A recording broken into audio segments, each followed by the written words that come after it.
New York has issued a special marine warning for Potomac and Gardeners Bays, Long Island South Shore Bays, until 10:15 p.m.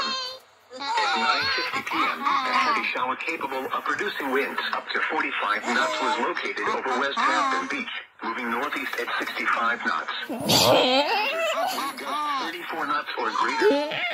Source, radar indicated. Impact, small craft could be damaged and briefly higher winds and suddenly higher waves. Showers with strong winds will be near Shinnecock Bay and Shinnecock Inlet around 9:55 p.m. Great Peconic Bay around 10 p.m. Shelter Island Sound and Little Peconic Bay around 10:05 p.m. Deering Harbor and Shelter Island around 10:10 p.m. Gardeners Bay around 10:15 p.m. Move to safe harbor immediately as gusty winds and high waves are expected.